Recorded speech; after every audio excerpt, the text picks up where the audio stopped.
Bonjour à tous et bienvenue sur France 24. Cela fait 6 mois que les Russes ont lancé leur offensive en Ukraine. Une journée sous tension alors que les Ukrainiens fêtent aujourd'hui l'anniversaire de l'indépendance de leur pays. Une fête nationale ukrainienne dans un contexte de guerre. Les habitants sont confinés. Kiev a interdit tout rassemblement public dans la capitale. Le gouverneur de la région de Kharkiv a ordonné un couvre-feu jusqu'à demain matin.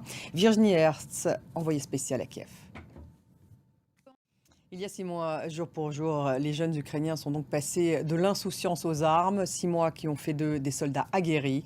Reportage de nos envoyés spéciaux de France Télévisions, Maryse Burgot, Stéphane Guillemot et Bruno Bervas.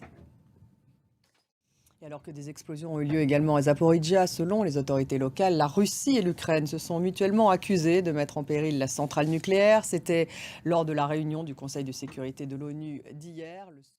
Et les États-Unis vont annoncer une nouvelle aide militaire de 3 milliards de dollars à l'Ukraine. C'est l'enveloppe la plus importante depuis le début de la guerre. Kiev pourra acquérir de nouvelles armes ou encore financer des formations ou des opérations.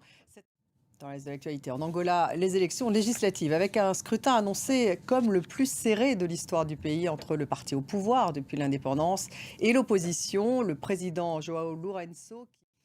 En Thaïlande, la Cour constitutionnelle a suspendu le Premier ministre le temps d'instruire une affaire qui pourrait la conduire à le démettre de ses fonctions.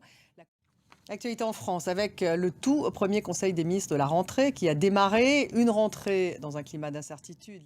Vaste programme. Merci Julien. Julien Sauvaget en direct de la Cour de l'Élysée pour ce tout premier Conseil des ministres de la rentrée. Vous restez avec nous. On se retrouve dans un petit quart d'heure. En attendant, vous pouvez consulter notre site internet.